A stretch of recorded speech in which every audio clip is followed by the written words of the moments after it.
Hello students, welcome back. In this video, we are going to discuss few theorems based on the order of an element of a group. So here the first theorem is, the order of an element of a group is same as that of its inverse. Means अगर A कोई element है जो कि G को belong कर रहा है और A इनवर्स A का इनवर्स है, तो जो ऑर्डर A का होगा वही ऑर्डर A इनवर्स का भी होगा. Means order of A is equal to order of A inverse. ये हमें प्रूव करना है that the order of an element of a group is same as that of its inverse. Fine. तो करते हैं इसको प्रूफ. देखिए इसमें आपके दो केसेस बनेंगे. फर्स्ट केस, अगर ऑर्डर ऑफ ए फाइनाइट है तो ऑर्डर ऑफ ए इनवर्स भी फाइनाइट होगा. मींस अगर ऑर्डर ऑफ ए हम मान लें m है, ठीक है, और ऑर्डर ऑफ ए इनवर्स मान लीजिए n है, तो that means m is equal to n. ठीक है, मींस ऑर्डर ऑफ ए अगर फाइनाइट है तो ऑर्डर ऑफ ए इनवर्स भी फाइनाइट ही होगा. फाइन, ये हमें प्रूव करना है इन केस 1. केस 2 क्या बनेगा कि अगर ऑर्डर ऑफ ए इनफाइनाइट है तो ऑर्डर ऑफ ए इनवर्स भी इनफाइनाइट ही होगा. फाइन, ये होगा आपका केस 2. फाइन, तो let's start with case 1. When order of A is finite. Fine, so let A be any element which belongs to G and A inverse be the inverse of A in G. Fine. Let N and M be the order of A and A inverse respectively. Means A का order है small n और A inverse का order है small m. Means order of A is equal to n and order of A inverse is equal to m. तो we can write it as, अगर order of A n है तो by definition हम लिख सकते हैं A raise to the power n is equal to identity element E. Order of an element क्या होता है कि if A is any element which belongs to G, then n is said to be order of A if A raised to the power n is equal to identity element E. This least positive integer n is known as order of A. Fine, ये हमने पढ़ा था in the last video. तो यहाँ पर हम बोल रहे हैं कि order of A n है. That means we can write it as A raised to the power n is equal to E by definition of order of the element. अगर order of A inverse m है तो इसको क्या लिख सकते हैं? A inverse raised to the power m is equal to identity element E. ठीक है, अब हमें क्या प्रूव करना है? Then we have to show that, क्या शो करना है कि A का ऑर्डर A इनवर्स के ऑर्डर के इक्वल होगा. मींस अगर A का ऑर्डर n है और A इनवर्स का ऑर्डर m है, then we have to show that n is equal to m. ये शो करना है. फाइन, करते हैं. नाउ पहले ये लेके चलते हैं, A raise to the power n is equal to E. ठीक है, देखो अगर A raise to the power n is equal to E, इसमें हम इनवर्स ले रहे हैं ऑन बोथ साइड्स, तो ये क्या हो जाएगा? A raise to the power n का inverse is equal to E inverse. और ये हमें क्या मिल जाएगा? A raise to the A की पावर -1 मींस A का इनवर्स की power n is equal to E. लिख सकते हैं इसको. देखो अगर हम A की पावर n की पावर -1 लिखें या फिर A की पावर -1 की पावर n लिखें, एक ही बात है. ठीक है, तो इसको हमने इस तरह से लिख दिया. और E inverse is equal to E. Identity element का इनवर्स तो हमेशा आइडेंटिटी एलिमेंट ही होगा ना. मींस फॉर एग्जाम्पल अगर आपका कोई मल्टीप्लिकेटिव ग्रुप है, ठीक है, मल्टीप्लिकेटिव आइडेंटिटी क्या होती है आपकी? 1 होती है. तो मल्टीप्लिकेटिव ग्रुप में जो आपका एलिमेंट 1 है, मींस जो आइडेंटिटी एलिमेंट है मल्टीप्लिकेटिव ग्रुप में, उसका जो इनवर्स होगा वो आइडेंटिटी एलिमेंट ही तो होगा. या आपका अगर एडिटिव ग्रुप है, एडिटिव आइडेंटिटी क्या होती है? 0. तो 0 का इनवर्स क्या होगा उस ग्रुप में? 0 ही तो होगा. तो किसी भी आइडेंटिटी एलिमेंट का जो इनवर्स होता है वो आइडेंटिटी एलिमेंट ही होता है. फॉर एग्जाम्पल, अगर एग्जाम्पल लेके समझें, अगर आपका फोर्थ रूट ऑफ यूनिटी का एक ग्रुप है 1 - 1 i - i. ठीक है, ये आपका ग्रुप है. मल्टीप्लिकेटिव ग्रुप है, मींस इसमें जो आपका आइडेंटिटी एलिमेंट है वो क्या है? 1 है. Fine, 1 is the identity. ठीक है, 1 का इनवर्स फाइंड करना है. 1 का इनवर्स क्या होगा? इनवर्स क्या होता है? किसी भी एलिमेंट का इनवर्स क्या होता है? अगर A कोई एलिमेंट है जो कि G को बिलोंग कर रहा है, तो A इनवर्स को हम A का इनवर्स कब बोलेंगे? जब A ऑपरेशन A इनवर्स हमें आइडेंटिटी एलिमेंट मिले, तभी तो हम बोलेंगे A inverse is the inverse of A. यहाँ पर आपका मल्टीप्लिकेटिव ग्रुप है, ठीक है, तो यहाँ पर ऑपरेशन क्या आ जाएगा? मल्टीप्लाई. आइडेंटिटी एलिमेंट क्या हो जाएगा 1, ठीक है। तो मींस ए में हम ऐसा क्या मल्टीप्लाई करें कि हमें 1 मिल जाए, मींस ए इनवर्स को मल्टीप्लाई कर दोगे तो आपको 1 मिल जाएगा। यहाँ पर हम किसका फाइंड कर रहे हैं 1 का, आइडेंटिटी एलिमेंट का। मैं बोल रही हूँ कि आइडेंटिटी एलिमेंट का जो इनवर्स होता है वो आइडेंटिटी एलिमेंट ही होता है। यहाँ पर आइडेंटिटी एलिमेंट है आपका 1, तो मींस 1 में ऐसा क्या मल्टीप्लाई करें कि हमें 1 ही मिल जाए। 1 को मल्टीप्लाई करोगे तभी तो मिलेगा 1, फाइन। इसका मतलब आइडेंटिटी एलिमेंट का जो इनवर्स होता है वो आइडेंटिटी एलिमेंट ही होता है, ठीक है। लेकिन बाकी किसी भी एलिमेंट का इनवर्स आइडेंटिटी एलिमेंट नहीं होगा, सिर्फ आइडेंटिटी एलिमेंट का इनवर्स आइडेंटिटी एलिमेंट होता है। बाकी किसी भी एलिमेंट का उस ग्रुप में, उस ग्रुप के किसी भी और एलिमेंट का जो इनवर्स होगा वो आइडेंटिटी एलिमेंट नहीं होगा, सिर्फ आइडेंटिटी एलिमेंट को छोड़ के, ठीक है। देखो यहाँ पर 1 का इनवर्स तो आपको मिला 1, -1 का इनवर्स क्या हो जाएगा, -1 में हम ऐसा क्या मल्टीप्लाई करें कि हमें 1 मिले। -1 को मल्टीप्लाई करोगे मींस -1 का जो इनवर्स है वो क्या है, मल्टीप्लिकेटिव इनवर्स इज -1, फाइन। आई का इनवर्स क्या होगा -i, आई में जब आप -i को मल्टीप्लाई करोगे तब आपको मिलेगा 1। -i का इनवर्स क्या होगा i, क्योंकि -i में जब आप i को मल्टीप्लाई करोगे तब आपको मिलेगा 1, ठीक है। तो बाकी किसी भी और एलिमेंट का इनवर्स तो 1 नहीं है ना, आइडेंटिटी एलिमेंट तो नहीं है ना, सिर्फ आइडेंटिटी एलिमेंट का जो इनवर्स है वो है आइडेंटिटी एलिमेंट, ठीक है। तो आइडेंटिटी एलिमेंट का जो इनवर्स होता है वो हमेशा आइडेंटिटी एलिमेंट ही होता है, फाइन। तो ई इनवर्स को हम लिख सकते हैं E, fine. This implies order of A inverse is less than equal to n। देखो यहाँ पर आपको क्या मिला, a इनवर्स की power n is equal to identity element मिला। इसका मतलब क्या है कि ऑर्डर ऑफ a इनवर्स या तो n के बराबर होगा या फिर n से छोटा होगा। हमने ऑर्डर ऑफ a इनवर्स क्या लेट किया था स्टार्टिंग में, order of a inverse is equal to m लिया था ना, that means m is less than equal to n, means m या तो n के बराबर होगा या फिर n से छोटा होगा।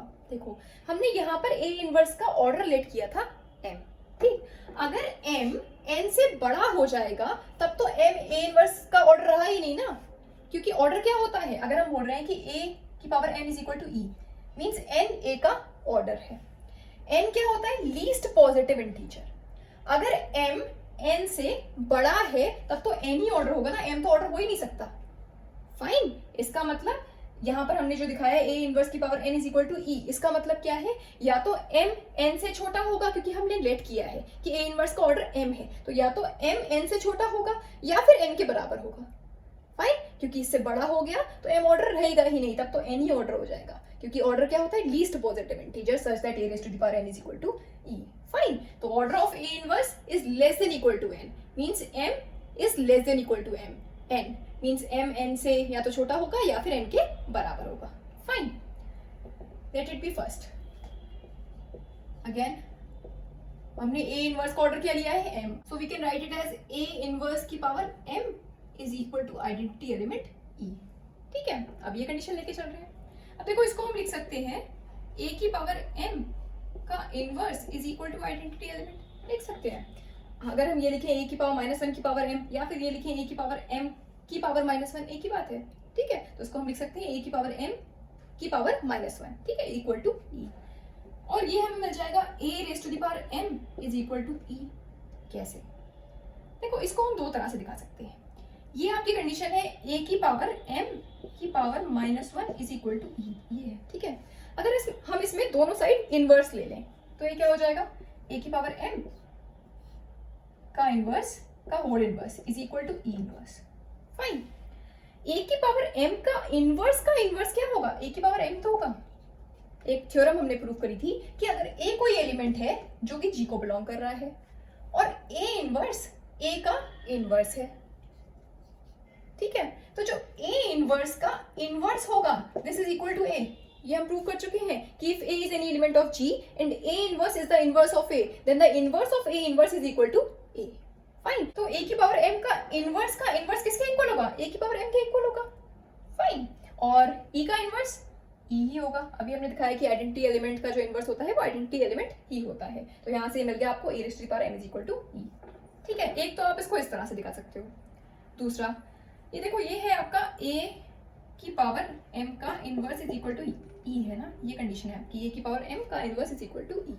अगर किसी एलिमेंट का इनवर्स आइडेंटिटी एलिमेंट है, इसका मतलब ये है ना कि a की पावर m का जो इनवर्स है वो आइडेंटिटी एलिमेंट है, यही मतलब निकल रहा है ना इसका।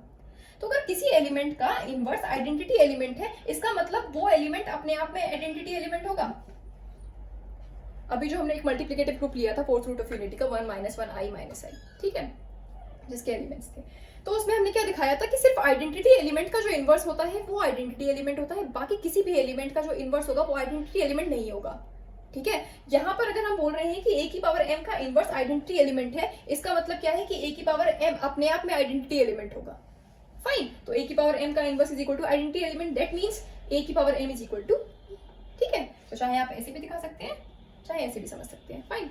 तो इससे हमने क्या लिख लिया कि a की power m is equal to e, और this implies that order of a is less than equal to m। Order of a हमने क्या लिया था, n लिया था ना, small n, it means n is less than equal to m। Order of a हमने क्या लिया था, n, मींस n या तो m से छोटा होगा या फिर m के बराबर होगा, n से बड़ा नहीं होगा। अगर n से बड़ा हो, m से बड़ा हो गया n, तो n इसका ऑर्डर रहेगा ही ना a का, और हम लेट किया था हमने स्टार्टिंग में ही कि a का ऑर्डर है n, ठीक है। इसका मतलब n या तो m से छोटा होगा या फिर m के बराबर होगा, क्योंकि बड़ा हो गया तब m ही ऑर्डर हो जाएगा, n तो रहेगा ही नहीं, ठीक है, क्योंकि ऑर्डर क्या होता है, लीस्ट पॉजिटिव इंटीजर, है ना। तो that means n is less than equal to m, fine, let it be second. So from first and second we can write, देखो फर्स्ट क्या मिला आपको, m is less than equal to n, second क्या मिला, n is less than equal to m। तो first and second से हम क्या लिख सकते हैं कि m is equal to n। यही हमें प्रूव करना था कि the order of any element of a group is same as that of its inverse. यहाँ पर हमने क्या लिया कि a का ऑर्डर लिया था हमने n, और a इनवर्स का ऑर्डर लिया था हमने m, ठीक है, और हमने क्या दिखा दिया कि m is equal to n, fine. Means a का जो ऑर्डर है वही ऑर्डर a इनवर्स का भी होगा, means m is equal to n, means the order of any element of a group is same as that of its inverse, fine. तो ये तो हो गया आपका फर्स्ट केस। सेकंड केस में अब क्या लेंगे हम कि अगर a का ऑर्डर इनफाइनाइट है तो a इनवर्स का ऑर्डर भी इनफाइनाइट ही होगा, फाइन। करते हैं second case. Case second, if order of a is infinite, अगर ऑर्डर ऑफ a इनफाइनाइट है तो हमें क्या शो करना होगा कि ऑर्डर ऑफ a इनवर्स भी इनफाइनाइट होगा, ठीक है। तो if possible let order of a inverse is finite. मान लीजिए order of a inverse finite है, हमें प्रूफ क्या करना है कि ऑर्डर ऑफ a इनवर्स भी इनफाइनाइट ही होगा अगर ऑर्डर ऑफ a इनफाइनाइट है, ठीक है। तो हमने ये लेट किया कि order of a inverse finite है, that is order of a inverse is equal to m मान ले रहे हैं, ठीक है। Order of a inverse m के इक्वल है, मींस a इनवर्स का ऑर्डर m है, फाइन। इसका मतलब क्या है कि अगर order of a inverse m है तो we can write it as a inverse की power m is equal to identity element, लिख सकते हैं बाय डेफिनेशन। एंड इसको हम लिख सकते हैं a की पावर m का inverse is equal to identity element. अगर हम लिखें a की पावर -1 की पावर m, या फिर हम लिखें a की पावर m की पावर -1, एक ही बात है, ठीक है। तो इसको हमने इस तरह से लिख दिया, and it can be written as a की power m is equal to e। a की पावर m का इनवर्स अगर आइडेंटिटी एलिमेंट के इक्वल है, दैट मींस a की पावर m आइडेंटिटी एलिमेंट के इक्वल होगा। इसको आप दो तरह से समझ सकते हैं, जैसे अभी मैंने लास्ट केस में समझाया था कि चाहे तो आप दोनों साइड इनवर्स ले लो तो आपको क्या मिलेगा, a की पावर m का इनवर्स, और यहाँ पर मिलेगा e का इनवर्स। तो a की पावर m का इनवर्स किसके इक्वल होगा, a की पावर m की तो इक्वल होगा, तो यहाँ से आपको मिल जाएगा e की पावर m, और e का इनवर्स क्या होगा, e ही होगा, क्योंकि आइडेंटिटी एलिमेंट का इनवर्स हमेशा आइडेंटिटी एलिमेंट ही होता है, ठीक है। तो ये मिल जाएगा। दूसरी चीज, अगर किसी भी एलिमेंट का इनवर्स आइडेंटिटी एलिमेंट के इक्वल है, दैट मीन्स वो एलिमेंट अपने आप में आइडेंटिटी एलिमेंट होगा, है ना, क्योंकि किसी भी एलिमेंट का अगर आपको इनवर्स आइडेंटिटी एलिमेंट मिल रहा है, दैट मींस वो आइडेंटिटी एलिमेंट के अलावा तो कोई एलिमेंट हो ही नहीं सकता, सिर्फ आइडेंटिटी एलिमेंट का जो इनवर्स होता है वो होता है आइडेंटिटी एलिमेंट, ठीक है। तो यहाँ पर a की पावर m का इनवर्स आइडेंटिटी एलिमेंट है, मींस a की पावर m का जो इनवर्स है वो आइडेंटिटी एलिमेंट है, मींस a की पावर m अपने आप में आइडेंटिटी एलिमेंट होगा। So we can write it as a की power m is equal to e, दोनों तरह से समझ सकते हैं आप, ठीक है। और a की power m is equal to e, इसका मतलब क्या है कि order of a will be less than equal to m, means order of a या तो m के बराबर होगा या फिर m से छोटा होगा, ठीक है। और इसका मतलब क्या है, अगर ऑर्डर ऑफ a m के बराबर है और m से छोटा है, इसका मतलब क्या है कि ऑर्डर ऑफ a फाइनाइट है। m क्या लिया था हमने, ऑर्डर ऑफ a इनवर्स लिया था ना, ऑर्डर ऑफ a इनवर्स को हमने फाइनाइट कंसीडर किया था, अभी तो हमने लिया था order of a inverse m लिया था, ठीक है। और ऑर्डर ऑफ a क्या मिला यहाँ पर, m के बराबर होगा या m से छोटा होगा, अगर m के इक्वल होगा तो भी ऑर्डर ऑफ a फाइनाइट है, और अगर m से छोटा हुआ तो भी ऑर्डर ऑफ a फाइनाइट है, fine. Order of a is finite, और which is a contradiction क्योंकि हमने ऑर्डर ऑफ ए क्या लिया है, ऑर्डर ऑफ ए तो हमने स्टार्टिंग में लिया है कि ऑर्डर ऑफ ए इनफाइनाइट है, यहाँ पर क्या आ गया ऑर्डर ऑफ फाइनाइट है, इसका मतलब जो हमारा अजम्पशन था वो गलत था, ये जो हमने लिया था ना order of A inverse is finite, this assumption is wrong, so this is a contradiction of the fact that order of A is infinite. Fine, इसका मतलब क्या है कि ऑर्डर ऑफ ए इनवर्स क्या होगा, इनफाइनाइट ही होगा, ठीक है, so order of A inverse is infinite. Fine, तो ये हमने प्रूव कर दिया कि अगर ऑर्डर ऑफ ए इनफाइनाइट है तो ऑर्डर ऑफ ए इनवर्स भी इनफाइनाइट ही होगा। फाइन, तो इस तरह से ये थ्योरम प्रूव हो गई that the order of any element of a group is same as that of its inverse. अगर ऑर्डर ऑफ ए फाइनाइट है तो ऑर्डर ऑफ ए इनवर्स भी फाइनाइट होगा, और अगर ऑर्डर ऑफ ए इनफाइनाइट है तो ऑर्डर ऑफ ए इनवर्स भी इनफाइनाइट ही होगा। Fine, so hence proved. एक और थ्योरम करते हैं। So the next theorem is show that if A and B are any two elements of a group G, then AB का whole square is equal to A square B square if and only if G is abelian। Means अगर A और B कोई दो elements है जो कि group G को belong कर रहे हैं, then AB का whole square A square B square के इक्वल होगा if and only if G is abelian। यहाँ पर जो आपको कंडीशन गिवन है वो क्या है, if and only if, means आपको नेसेसरी एंड सफिशिएंट पार्ट दोनों दिखाने पड़ेंगे। ठीक है, तो पहले हम ये लेके चलेंगे कि ए और बी अगर कोई दो एलिमेंट्स हैं जो कि ग्रुप जी को बिलोंग कर रहे हैं और इस कंडीशन को सेटिस्फाई कर रहे हैं, ए बी का square A square B square के इक्वल है, then G is a abelian group. Fine, second हम क्या लेके चलेंगे कि जी अबेलियन ग्रुप है और ए और बी कोई दो एलिमेंट्स हैं जो कि इस अबेलियन ग्रुप को बिलोंग कर रहे हैं, तब हम क्या शो करेंगे कि ए बी का whole square is equal to A square B square. Fine, करते हैं proof। Let A, B are any two elements which belongs to G and A, B का whole square is equal to A square B square। ये हम लेके चल रहे हैं कि A, B कोई दो एलिमेंट्स हैं जो कि ग्रुप G को बिलोंग कर रहे हैं और A, B का whole square A square B square के इक्वल है, then we have to show that G is abelian group। ठीक है, देखो यहाँ पर ये G क्या है, G ग्रुप है, ग्रुप है मतलब चार एक्सियम्स को सेटिस्फाई कर ही रहा होगा, closure axiom, associative axiom, existence of identity and existence of inverse, इन चार एक्सियम्स को सेटिस्फाई कर ही रहा है। हमें क्या दिखाना है कि G अबेलियन ग्रुप है, मैं सिर्फ एक एक्सियम और दिखाना है, कौन सा, कम्यूटेटिव एक्सियम। अगर ग्रुप के मतलब G के एलिमेंट्स अगर कम्यूटेटिव एक्सियम को भी सेटिस्फाई कर रहे हैं, इसका मतलब G जो है वो क्या है, अबेलियन ग्रुप प्रूव हो जाएगा। ठीक है, और कम्यूटेटिव प्रॉपर्टी क्या होती है कि अगर ए और बी कोई दो एलिमेंट्स हैं जो कि ग्रुप जी को बिलोंग कर रहे हैं तो कम्यूटेटिव प्रॉपर्टी क्या होगी कि A B is equal to B है, यही दिखाना पड़ेगा। जी ऑलरेडी ग्रुप तो है ही ना, सिर्फ अगर हम ये कंडीशन और दिखा दें कि जी के जो एलिमेंट्स हैं वो इस कंडीशन को भी सेटिस्फाई कर रहे हैं तो ये अबेलियन ग्रुप प्रूव हो जाएगा। ठीक है, तो करते हैं इसको। वी हैव, ये कंडीशन तो हम लेके चल रहे हैं, ठीक है, कि ए बी का square A square B square के इक्वल है, हमें शो करना है कि A B is equal to B है, ये हमें शो करना है। अच्छा, ए बी का square A square B square के इक्वल है, ए बी के होल स्क्वायर को हम क्या लिख सकते हैं, ए बी लिख सकते हैं। ठीक है, ए स्क्वायर को क्या लिख सकते हैं, ए, बी स्क्वायर को बी बी, मतलब बी डॉट बी। ठीक है, अब देखो इसको हम क्या लिख सकते हैं, ए, अच्छा यहाँ पर क्या है, ए बी एक ब्रैकेट में है, ए बी एक ब्रैकेट में है, अगर हम इसे एसोसिएटिव लॉ लगा दें तो ये क्या हो जाएगा, बी ए बी। ठीक है, सिमिलरली यहाँ पर लगा दे तो क्या हो जाएगा, बीच वाले एलिमेंट से एक ब्रैकेट में आ जाएंगे, ए बी। ठीक है, बाय एसोसिएटिव लॉ। और देखो यहाँ पर इसमें देखिए जो एक्सट्रीम लेफ्ट में जो आपके एलिमेंट्स हैं वो सेम है, ए है, और जो एक्सट्रीम राइट में एलिमेंट्स हैं मतलब बी बी, ठीक है, ये दोनों आपके सेम है। इसका मतलब लेफ्ट कैंसिलेशन लॉ से हम इनको कैंसिल कर सकते हैं ए को, और राइट कैंसिलेशन लॉ से हम इनको कैंसिल कर सकते हैं।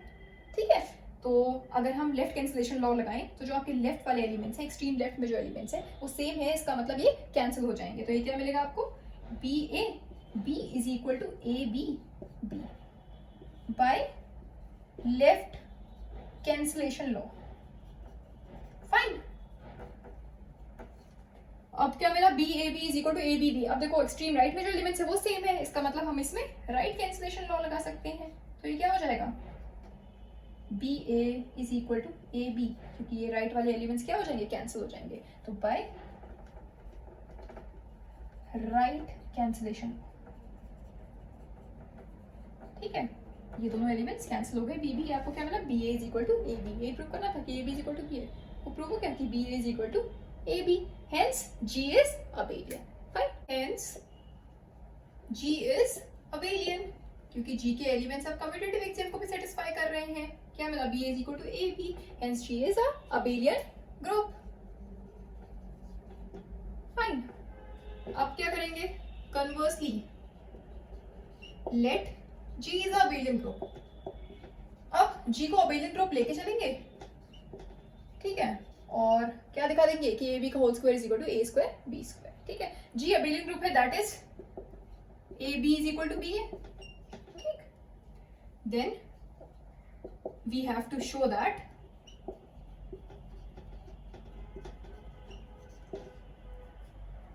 AB का whole square is equal to A square B square, fine, ये हमें शो करना है। अच्छा, ए बी का whole square, we have A B का होल स्क्वायर, ए बी का होल स्क्वायर हमें ए स्क्वायर बी स्क्वायर के इक्वल प्रूफ करना है, ठीक है, तो ए बी का होल स्क्वायर इसको हम लिख सकते हैं ए बी लिख सकते हैं, और इसको क्या लिख सकते हैं, अभी देखो ए बी एक ब्रैकेट में है, ए बी एक ब्रैकेट में है, अगर हम इसमें एसोसिएटिव लॉ लगा दें तो ये क्या हो जाएगा, ए और बीच वाले एलिमेंट्स एक ब्रैकेट में आ जाएंगे, बी ए बी, फाइन, और इसको हम क्या लिख सकते हैं, ए, देखो जो जी के एलिमेंट्स है, जी क्या है, अबेलियन ग्रुप है, इसका मतलब जी के जो एलिमेंट्स होंगे वो कम्यूटेटिव एक्सियम को भी सेटिस्फाई कर रहे होंगे, मींस ये वाली कंडीशन भी सेटिस्फाई हो रही है, A B is equal to B A, ठीक है, ये हमें गिवन है, तो ए बी किसके इक्वल है, बी ए के इक्वल है, मतलब बी ए की जगह पर हम क्या लिख सकते हैं, ए बी लिख सकते हैं, since G is abelian,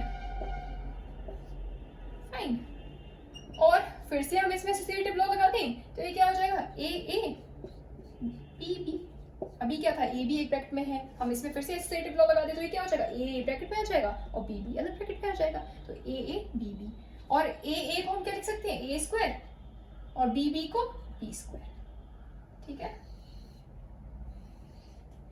prove हो गया कि ए बी का whole square is equal to A square B square, fine, hence proved. पहले हम क्या लेके चले इस थ्योरम को प्रूव करने के लिए कि अगर G कोई ग्रुप है और A और B कोई दो एलिमेंट्स हैं जो कि ग्रुप G को बिलोंग कर रहे हैं, जो कि इस कंडीशन को सेटिस्फाई कर रहे हैं, ए बी का whole square is equal to A square B square, इस कंडीशन को सेटिस्फाई कर रहे हैं, फिर हमें क्या प्रूव करना था कि G अबेलियन ग्रुप है, ठीक है, तो हमने कम्यूटेटिव एक्सियम को सेटिस्फाई करवा दिया, तो आपका अबेलियन ग्रुप प्रूव हो गया। नेक्स्ट हम क्या लेके चले कि G अबेलियन ग्रुप है और A और B कोई दो एलिमेंट्स हैं इस अबेलियन ग्रुप G के, फाइन, फिर हमें क्या शो करना था कि ए बी का whole square A square B square के इक्वल होगा, ठीक है, तो हमने यहाँ पर शो कर दिया कि ए बी का whole square is equal to A square B square, fine, hence proved, fine. So I hope ये थ्योरम आपको समझ में आई होगी, so that's all for today, thank you very much.